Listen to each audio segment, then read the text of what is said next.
Le grand dialogue. Le grand dialogue de l'émission de débat du studio Tamani sur votre radio. Le grand dialogue. Le 27e sommet Afrique-France a-t-il été une réussite? Quels sont les défis et perspectives du 10 sommet?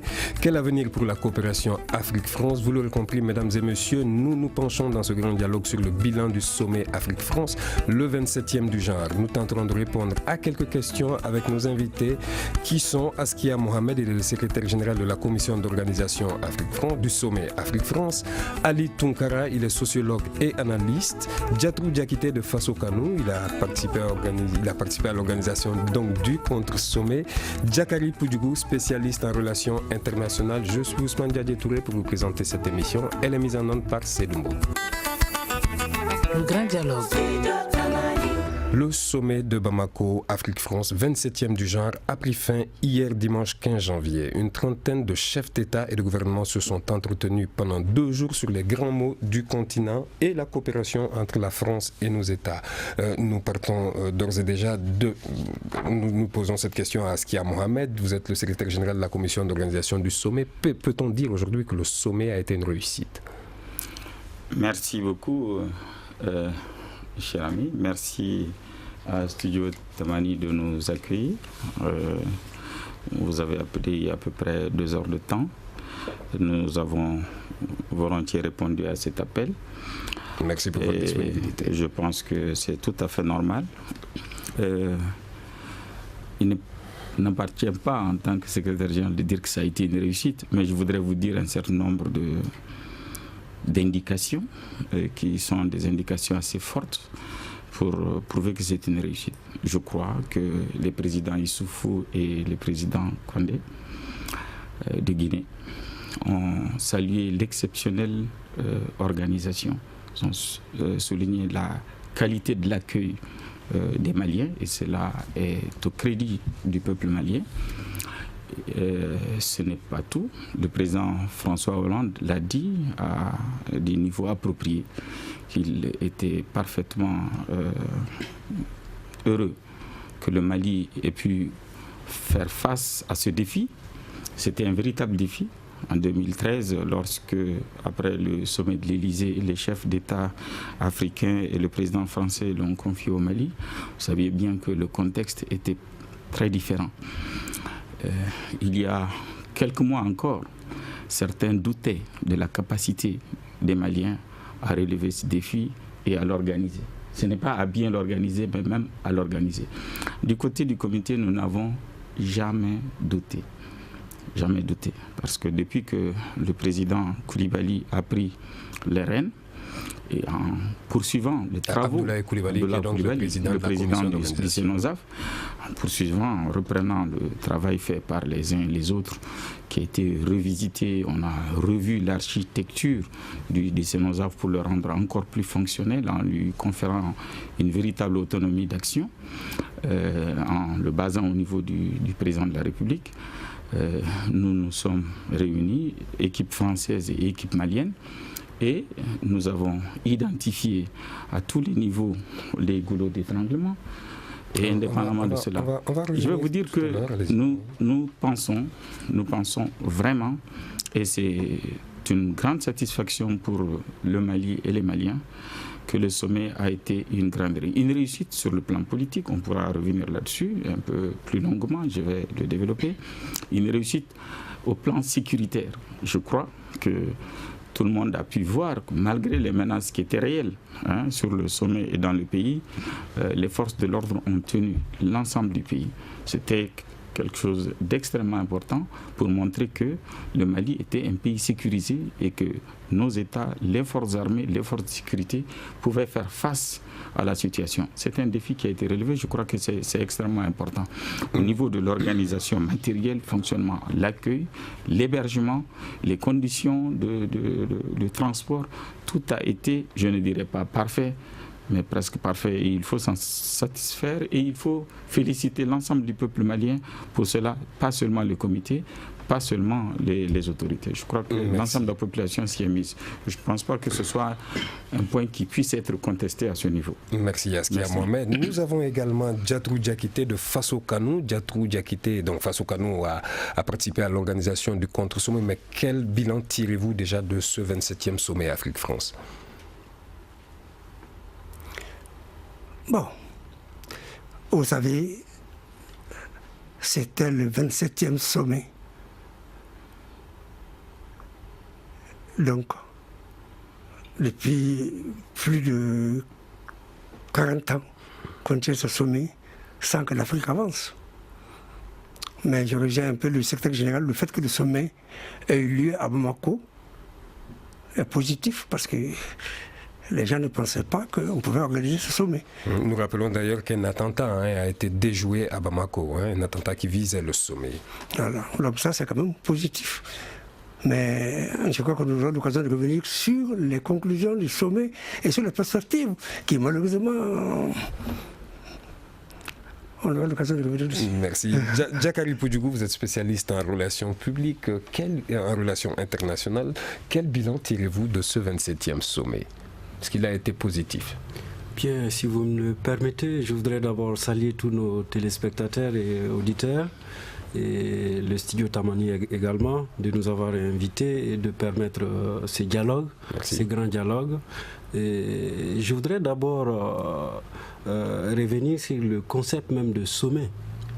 Avant de parler de perspective, avant de se poser la question est-ce une réussite ou pas, un sommet c'est juste un outil diplomatique. C'est une conférence internationale en quelque sorte. Donc les sommets sont des outils diplomatiques qui sont utilisés dans les relations internationales.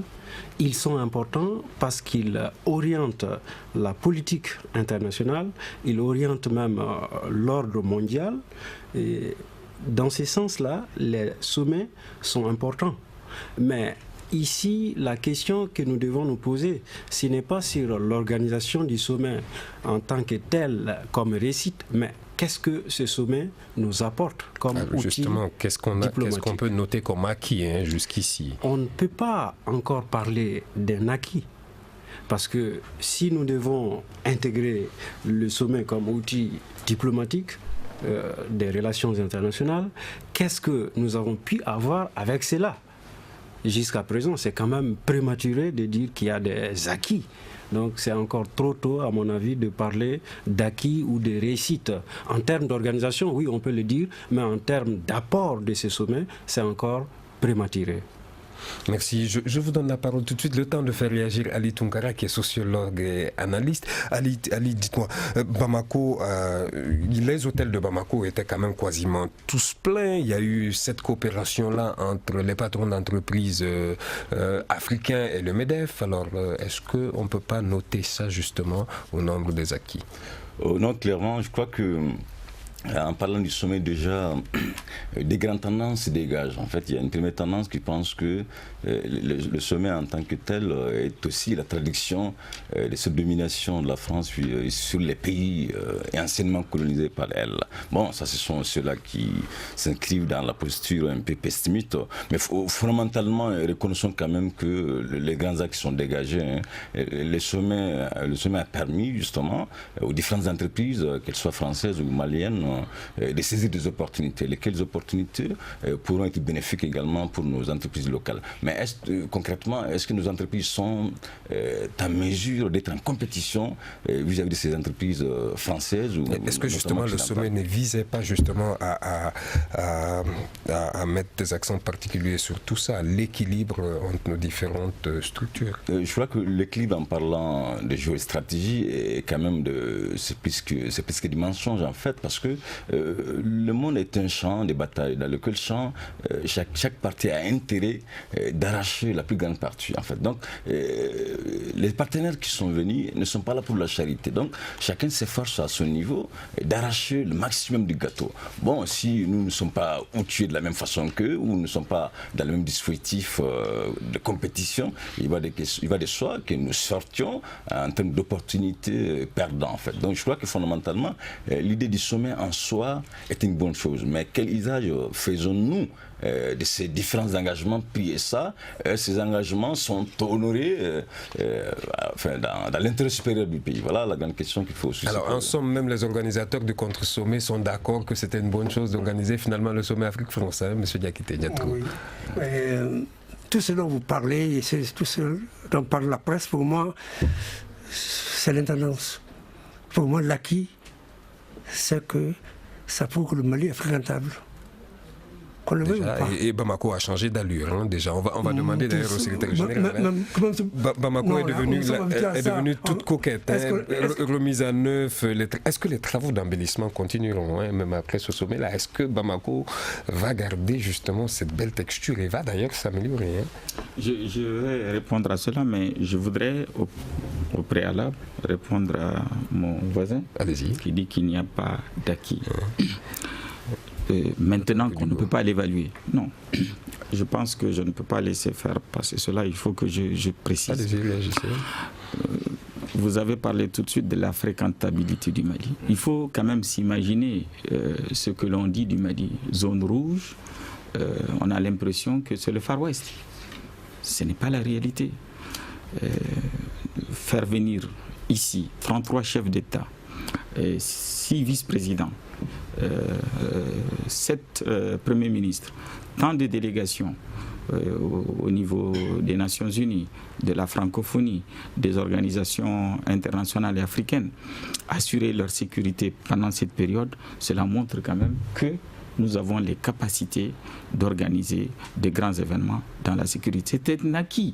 C'est un acquis extrêmement important et positif, pas seulement pour les hôteliers, mais également pour l'image du Mali. Et c'est quand vous le dites en termes de fréquentabilité, c'est important. Alors on a vu des foires d'achat d'ailleurs. Non, qui ont réussite aussi, je dis sur le plan politique, il faut le reconnaître. Pourquoi sur le plan politique? Parce qu'on est venu discuter de thèmes extrêmement importants pour le Mali. Quand on discute de la question du terrorisme, c'est une question qui intéresse au premier chef les Maliens qui sont confrontés au terrorisme. Et donc, que les États du monde viennent le faire ici, chez nous, c'est quand même important pour nous. Parce qu'il faut que le monde comprenne que les difficultés, qui sont les difficultés du Mali, sont des enjeux aussi à l'échelle de la planète qui intéresse l'Europe. Et le président Hollande l'a dit, votre intérêt, c'est notre intérêt. Ils ont intérêt à la sécurité du Mali, à la stabilité de la région. Donc là également, c'est un résultat politique positif, important, qu'il convient également de noter et qui est à mettre au crédit du gouvernement. Et autre résultat, et je pense que je ne vais pas m'étendre là-dessus, vous avez pu vous rendre compte qu'au niveau de l'aide publique, on passe de 20 milliards à 23 milliards. On va revenir oui, tout à l'heure. Ce sont des acquis. Donc, il y a réellement des acquis. Il y a les acquis sur le plan infrastructurel. Vous avez pu vous rendre compte que, comme vous l'avez dit, Bamako a changé. Ce n'est pas encore la coquette comme nous l'avons. Mais est-ce que ces travaux justement d'embellissement de la ville de Bamako vont continuer? Le CENOSAF est une structure issue de la volonté du chef de l'État avec une mission précise et limitée dans le temps. Donc on peut dire que votre mission est close? Non, notre mission n'est pas close parce que, je vous ai dit, tout ce qui a été fait par le CENOSAF a été inspiré d'abord par cette volonté-là. Montrer que nous pouvons faire beaucoup de choses et ce qui a été fait en quelques mois montre que les Maliens sont capables de rédemption et de résilience. Concrètement, les villas dont on parle, les villas présidentielles, elles ont été montées en 5 mois et quelques semaines. 5 mois. Vous avez pu suivre le pavillon d'honneur. C'est en 1 an pratiquement que tout ça, ça a été mis en place. Au niveau de l'aéroport, au niveau des routes, tout ça. Ce qui a été fait au niveau de Salam. Il ne faut pas le négliger. Les équipes ont travaillé et ont travaillé avec beaucoup de confiance et beaucoup de foi. Et c'est cet engagement-là qui doit être poursuivi. Donc, en fait, il s'agit tout juste de montrer l'exemple et de dire que nous sommes capables de le faire. Et si nous avons pu le faire en ainsi laps de temps, cela signifie que nous pouvons encore accélérer la cadence et réussir, et certainement mieux que cela. Merci ça aussi à Mohamed. Nous prenons quelques secondes de pause, nous reviendrons pour la suite de cette émission. Vous écoutez Studio Tamani, votre avis nous intéresse. Écrivez vos commentaires et suggestions sur la page Facebook et dialoguez avec nous. Studio Tamani, c'est aussi les réseaux sociaux. 27e sommet Afrique-France, quel bilan? C'est le thème du grand dialogue d'aujourd'hui. Alors, le secrétaire général Askia Mohamed nous parlait tout à l'heure de la logistique, mais moi, j'ai juste cette question-là aussi. On a vu aussi l'image d'une capitale très sécurisée. Est-ce qu'on va garder ce dispositif pour encore garder cette, entre guillemets, safety, comme les anglo-saxons le disent, pour assurer les Maliens? Tout d'abord, je pense que nous devons nous féliciter. Nous devons vraiment nous féliciter et féliciter les forces de l'ordre. Tout de suite, avant de venir ici, nous nous sommes réunis, équipe française et équipe malienne. Et nos partenaires nous ont dit qu'au niveau du tableau des incidents, que c'est la première fois qu'ils le voient aussi dans un sommet, et ça aussi c'est une originalité, il est dit 0 incident. Qui aurait pu penser à ça? Non, mais il y a ce attentat déjoué à Bamako. C'est ça le 0 incident. Il y a l'arrestation de quelques terroristes qui voulaient attaquer. C'est ça le 0 incident. L'incident aurait été que l'attentat n'ait pu être déjoué. Cela signifie que les forces de l'ordre ont travaillé, que les services de renseignement ont pu coordonner leurs efforts avec les partenaires, avec les pays de la sous-région pour mettre fin à cette situation avant que les dégâts ne se produisent. Et ça, il faut s'en féliciter. Donc, réellement, je pense que même si le dispositif va être poursuivi, ce n'est pas à moi de le dire. Le ministre de la Sécurité qui a en charge l'évaluation de la menace et l'adaptation de l'outil, le ministre de la Sécurité adaptera en fonction des renseignements qu'il aura. Il adaptera le dispositif. Et je pense que ce sont des contraintes que nous devons accepter. Ce sont des contraintes qui sont importantes pour nous. Parce que chaque vie perdue est une vie quand même de perdue pour le Mali. Merci Askia Mohamed. Djatrou Diakité de Faso Kanou, donc le contre-sommet. Le président Ibeka en a profité pour clarifier les choses quant à l'accord de réadmission, en présence d'ailleurs du président français. Il a dit on n'a pas signé et on ne signera pas. Est-ce quand même une bonne chose? Bon, moi je ne rentre pas dans ces jeux, mais ce que je peux dire, c'est que le talon d'Achille des autorités maliennes, c'est le manque de communication. Les Maliens communiquent très peu et très mal. Je crois que c'est ça le fond du problème. Alors, quel était déjà l'objectif de votre contre-sommet? Qu'est-ce que vous vouliez dire à travers ce contre-sommet? Comment sortir de la France-Afrique? Parce que nous sommes au 27e sommet et l'Afrique n'a pas avancé, encore moins le Mali. Le Mali a reculé. J'ai dit au début que personne ne pensait que nous étions capables d'organiser ce sommet. On l'a fait, bravo pour le Mali. Mais le Mali a reculé. On n'a pas avancé au cours des 27 sommets. Parce que les Africains ne s'assument pas. Nous comptons sur les autres. Et on ne peut pas se développer comme ça. Bon. J'espère qu'on aura l'occasion de rentrer dans le détail de ces débats. D'accord. Diakari Poudjougou, je vous vois hocher de la tête. Vous êtes spécialiste en relations internationales. Il y a eu aussi quelques frustrés quand on voit le cas de l'artiste malienne Rokia Traoré qui, quand même, a voulu amener cette contribution qui a été appelée, qui a été annulée à la toute dernière minute. Oh, merci une fois encore. Je voudrais quand même préciser davantage ce que j'ai voulu dire à M. Askia Mohamed, qui est là à ma droite.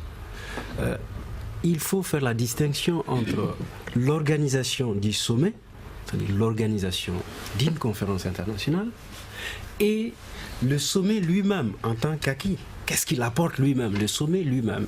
Je crois que la question qui est posée, c'est ça. Ce n'est pas de savoir si l'organisation du sommet, le côté organisation, a été une réussite, mais plutôt, est-ce que ce sommet a déjà des acquis? Quel est son intérêt?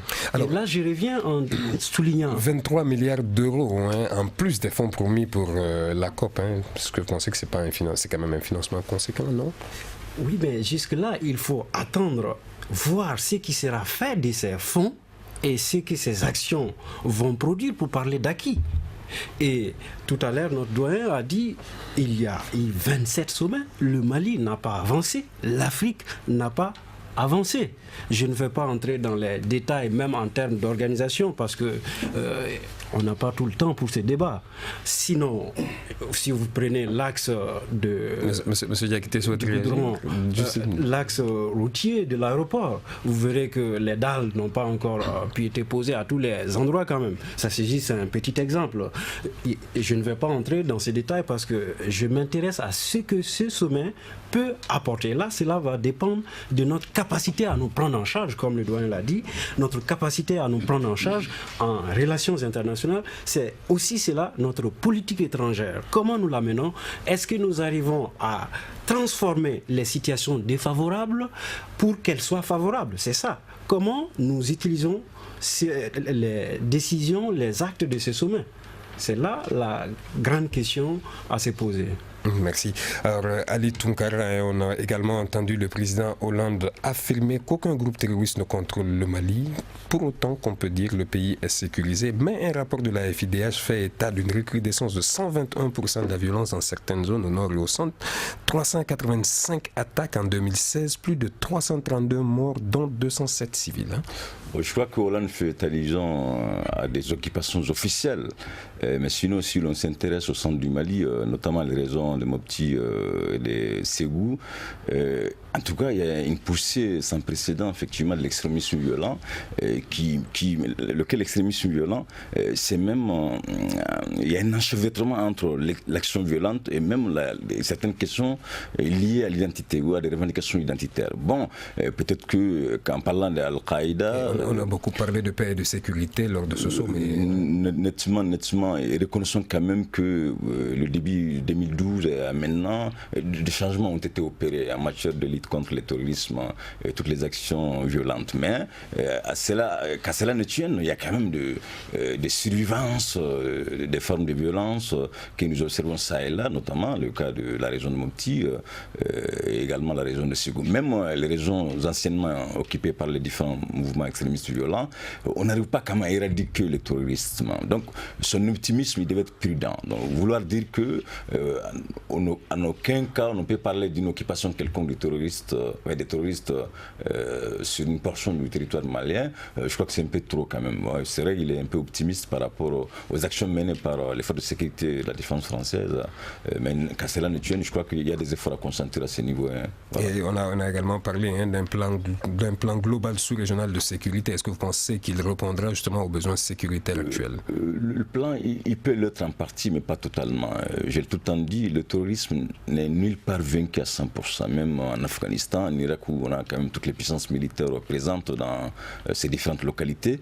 Mais dans le contexte africain, ce qui est quand même déplorable, au-delà de toutes ces aides, tant financières que même militaires, si les Africains eux-mêmes ne sont pas suffisamment outilleux, ne sont pas conscients des enjeux qui sont les leurs, et notamment je parle de la corruption des forces de sécurité de la défense, je parle de ces différents clivages ethniques, de ces guerres entre les différentes ethnies. Et il va de soi que les efforts consentis par l'aide internationale n'aient pas suffisamment d'impact en fait dans le cadre du maintien de la paix et de la sécurité. Donc il faudra que l'Afrique se restructure, que l'Afrique se pose des vraies questions existentielles, de se prendre en charge, qui parle d'une prise en charge et parle aussi des stratégies qui émergent du local. Voilà, c'est extrêmement important. On ne va pas lutter contre le terrorisme à Paris de la même manière qu'à Tombouctou, qu'à Gao, qu'à Kidal. Vous comprenez que le local doit nettement primer sur le mondial, en fait, dans le cadre de lutte contre le terrorisme et l'extrémisme violent.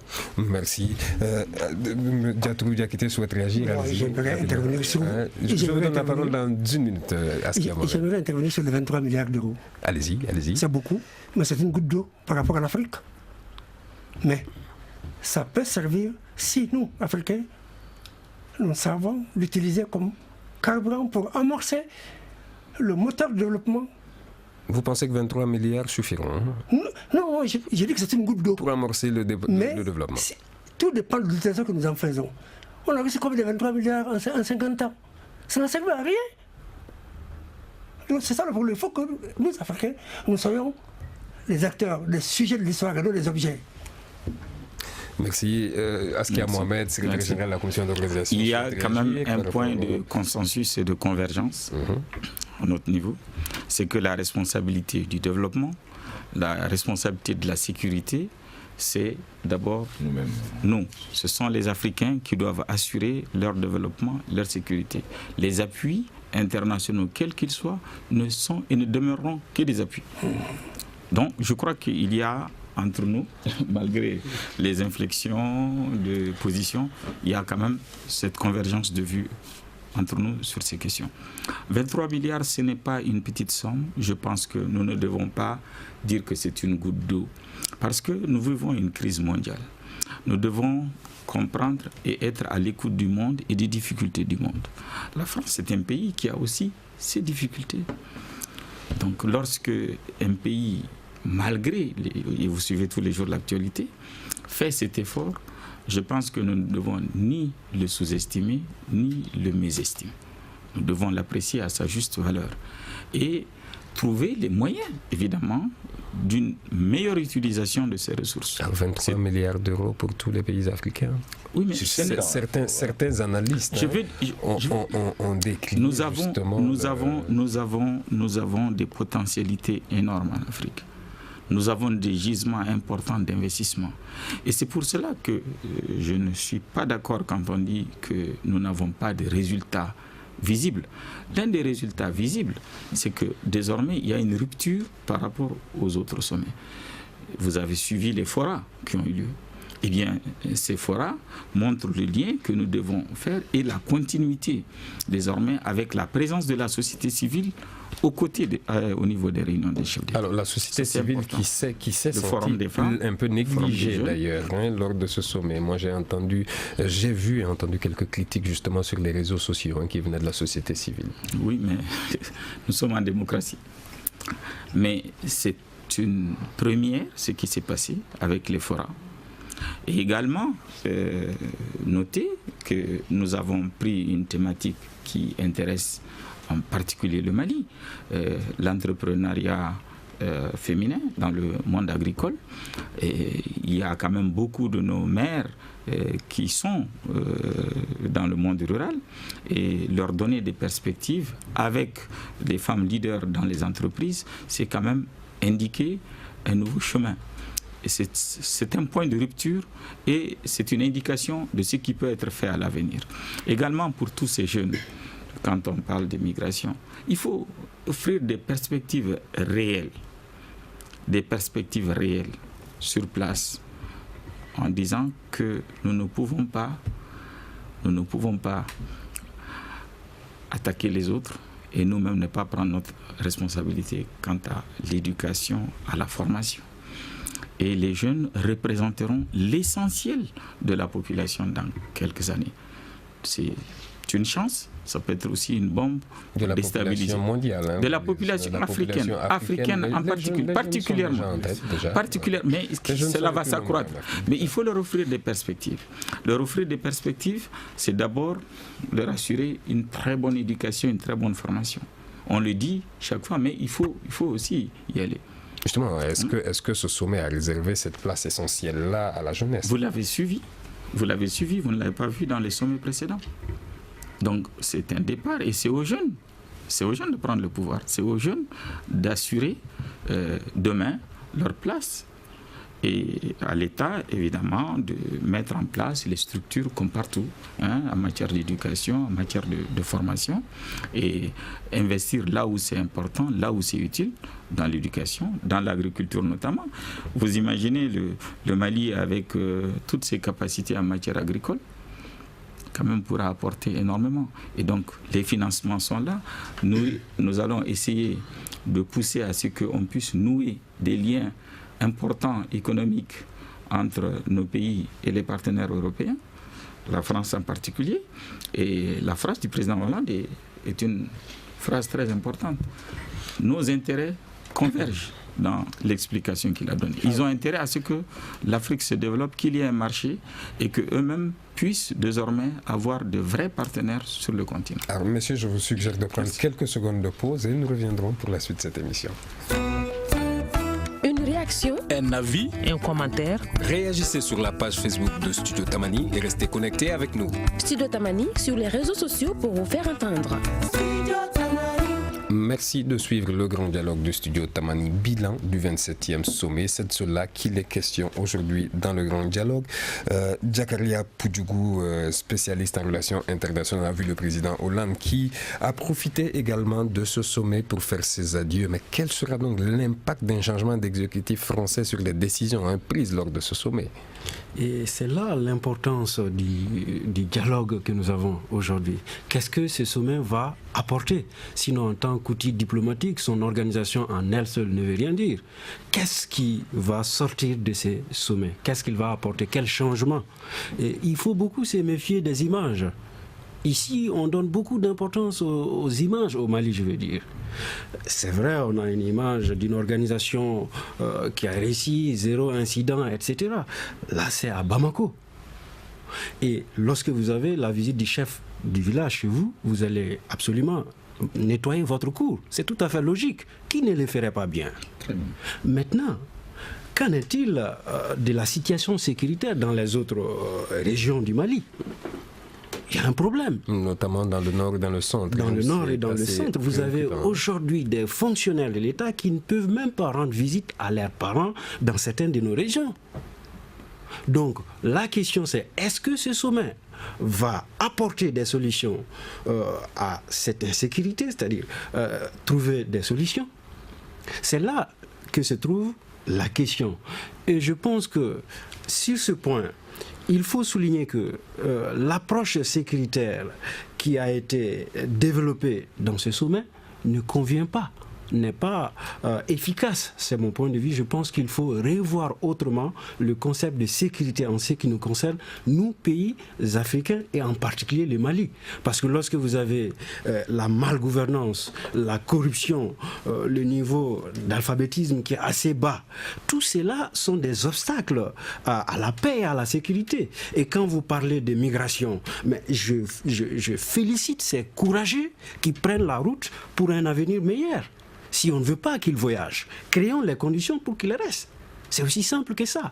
Donc, je pense vraiment que le concept ou l'approche sécuritaire doit changer, et c'est là ce que nous devons voir. Pour ne pas être long.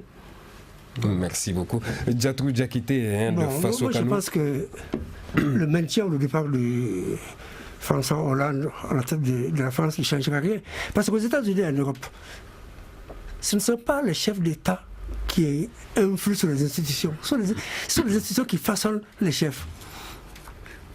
Voilà, ça c'est la réalité. D'accord. On a assez peu parlé de Kidal lors de ce sommet. Alors, Kidal, pour paraphraser un de mes collègues journalistes, Kidal qui reste une épine dans le pied de l'État. Bon, juste le temps que Djatrou réagisse, allez-y. Le problème de Kidal, il faut que les Maliens s'assument. Nous sommes en train de nous épuiser dans la gestion de l'urgence. Mais les Français, ils ont une vision de 25 à 50 ans sur le Mali. Ils savent ce qu'ils veulent. Qu'est-ce qu'ils veulent selon vous? Ce qu'ils veulent, ils ne sont pas partis de l'Afrique. Ils veulent contrôler. Ils nous contrôlent, ils veulent continuer à nous contrôler. C'est ça le fond du problème. Ils ont une vision de 25 ans, de 50 ans sur le Mali. Nous ne voyons pas ça. Nous devons, tant que nous ne parviendrons pas à soumettre nos rapports avec les puissances d'argent aux exigences de notre développement interne, nous ne développerons pas. Merci. Le secrétaire général souhaite réagir, si Ali Tounkara le permet, rapidement, allez-y. Non, je peux... Allez-y, sur cette question de Kidal, on a très peu évoqué la question de Kidal. Je pense qu'il est important que lors de ces sommets, on puisse décrypter les annonces. Vous avez pu suivre que le président Hollande a dit, je peux presque textuellement reprendre à peu près ce qu'il a dit, que la France sera aux côtés du Mali pour l'ensemble du processus de paix. Et elle restera aux côtés du Mali jusqu'à ce que l'État malien puisse recouvrer l'entièreté de son autorité sur son territoire. C'est dit devant la communauté internationale, devant l'ensemble des chefs d'État africains, et cela est extrêmement important. Parce qu'il faut souvent voir les choses dans le temps. Et ma conviction très forte est que personne ne peut diviser un peuple uni. Et nous sommes unis par des milliers d'années d'histoire. Je veux préciser que cet accompagnement, il a été important, et il est important que le président Hollande le dise ici, à Bamako, à ce sommet. Il avait dit, bien avant, que ce qui l'a conduit à agir au Mali était sa plus grande action politique, en tant qu'homme politique. Pas seulement en tant que chef d'État, en tant qu'homme politique. On a parlé de son tropisme, de son amitié avec le président, notre chef de l'État. Mais réellement, soyons reconnaissants, et je pense que le peuple malien est un peuple reconnaissant. Je veux dire que la France... Qui ne comprend pas exactement cette situation latente qui existe. Je vais vous dire que Churchill a fait bombarder et couler toute la marine française à Marcel Kébir. Il était l'allié du général de Gaulle. Il était le principal appui du général de Gaulle pour libérer la France. Ça a été une décision extrêmement douloureuse. Mais il faut donner du temps au temps. C'est un autre aussi. Avant de donner la parole... Et je veux dire que je n'ai aucune raison de ne pas croire à cela. Merci. Ali Tounkara, alors sur cette question de Kidal, on a vu déjà qu'il y a un démarrage du MOC qui a tardé à se mettre en place à Gao. Vous êtes parti très vite. Oui, parce qu'il Non, c'est vrai, mais je vous redonne la parole tout à l'heure. Il faut aussi avoir confiance dans la parole de nos autorités. Je vous redonne la parole tout à l'heure. Alors, on a vu finalement que le MOC qui a pu enfin démarrer à Gao, est-ce que c'est un signe encourageant? Mais quand est-ce que vous pensez que le sommet, dans les résolutions de sommet, l'administration malienne reviendra à Kidal très bientôt? Peut-être un retour qui va être très tardif, on ne peut pas le nier non plus. En toute sincérité, lorsqu'on analyse avec attention le traitement que la France a accordé au cas kidalois, si l'on peut le qualifier ainsi, il est quand même un traitement tout à fait partial, tout à fait aussi insultant pour un État souverain. Je ne peux pas comprendre qu'on puisse afficher une telle volonté d'une quelconque reconquête de l'entièreté du territoire et dans le même temps qu'on ait des actions géométrie variable. Bon, quand on prend les différentes régions qui ont été sous occupation, à la fois des occupants extrémistes violents et les indépendantistes, seule la région de Kidal demeure quand même un cas problématique. Jusqu'ici, moi, je ne pense pas que les actions soient amorcées, lesquelles actions pourraient nous conduire à une présence massive ou en tout cas à une présence réelle de l'État. Le traitement que la France a réservé pour le contexte kidalois, ce traitement devait nous pousser à nous poser des questions tout à fait existentielles. Est-ce concrètement, dans cette temporalité, la lenteur à laquelle nous nous acheminons vers une présence de l'État à Kidal n'est pas aussi gage justement de légitimation même des revendications territoriales. Parce que franchement, 3 ans, 5 ans, on peine à nous installer. L'accord n'a été signé qu'il y a une année. Oui, au-delà, oui, mais si vous regardez les fondamentaux de l'accord, bon, ils sont quand même... nous sommes en train de le mettre en action. Il y a une mise en route de l'accord, sauf les cas précis de Kidal. En tout cas, moi je dirais que Kidal d'aujourd'hui n'est pas différent de Kidal de 2012. Donc, en tout cas, des efforts sont consentis sur l'ensemble du territoire, hormis Kidal. Voilà. Merci. Pendant 2 jours, les fractures sociales, les mésententes ont été rangées dans le placard. Comment faire en sorte que cette dynamique puisse rester afin que les Maliens puissent avancer réellement? Bon, moi je pense que il faut que nous mettions le Mali, les intérêts supérieurs du Mali au centre de tout. Majorité opposition, que nous sachions que nous sommes complémentaires de la construction de ce pays. Et les Maliens de Kayakidal. Que nous sommes complémentaires. Bon. Alors, le Ségal souhaitait réagir justement sur cette question de Kidal encore, non? Non, j'ai dit que pour autant que l'on ait du respect, je pense, pour la parole du gouvernement de la République, du chef de l'État, je pense que nous devons nous dire qu'en 4 ans, certes, tout n'a pas été réglé, et c'est un contexte qui n'est pas facile. Mais le monde, je pense, là, on a compris que l'unité du Mali, la stabilité du Mali est une chose importante pour la stabilité de l'ensemble de la sous-région. Les intérêts des puissances ne se limitent pas au Mali, que ce soit l'Algérie, que ce soit le Niger, que ce soit la Côte d'Ivoire. Ce qui atteint le Mali, finalement, a toujours des effets. Alors finalement, je n'ai jamais eu la réponse à cette question-là. Est-ce que les travaux d'embellissement de Bamako vont continuer?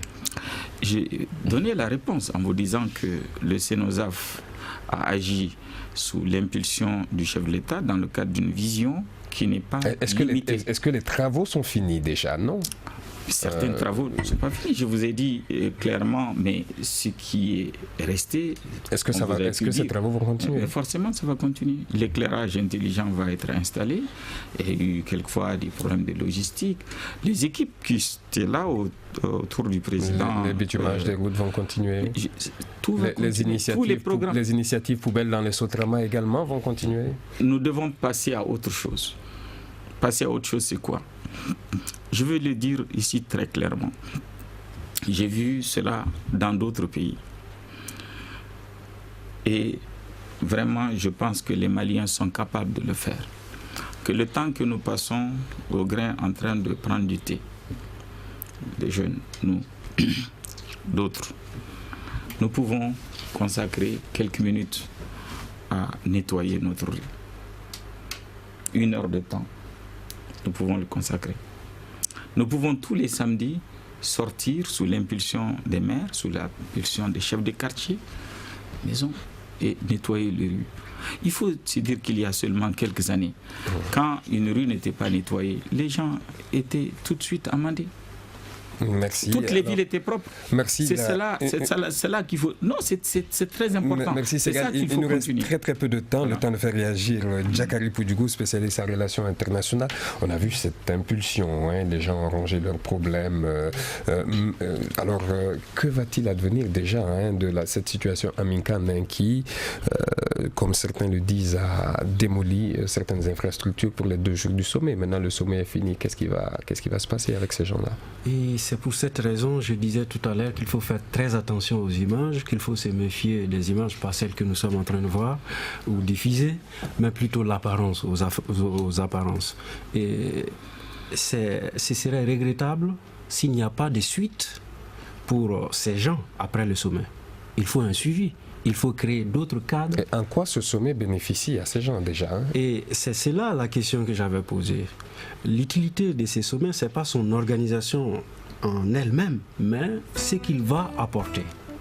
Et là, j'ai également souligné que quand on voit l'insécurité dans les autres régions du Mali, notamment à Kidal, on voit que ça ne va pas. Et si aujourd'hui ces sommets avaient été organisés à Kidal, ça allait être déjà une réussite avant même sa fin. Est-ce que ça aurait été possible, ces gars, d'organiser ce sommet? Voilà ce qui aurait étant donné qu'il n'y a pas d'administration. Je vais vous dire... Très rapidement, il nous reste 1 minute. Je vais vous dire, je pense que le peuple français, plus que quiconque, peut comprendre la situation des Maliens et quelquefois les frustrations qu'il peut exprimer. Vous savez que la France aussi a connu des situations de ce genre. Vous connaissez l'histoire de l'Alsace et de la Lorraine. Eh bien, pour les Maliens, Kidal, c'est plus que l'Alsace et la Lorraine. C'est le cœur et la raison des Maliens. Également, mais c'est dans un contexte totalement différent. Mais les contextes historiques ne sont pas les mêmes. Mais je veux dire que, tout en étant des Alsaciens, il y a eu cette réaffirmation permanente de l'appartenance des Alsaciens à l'ensemble français. Merci beaucoup.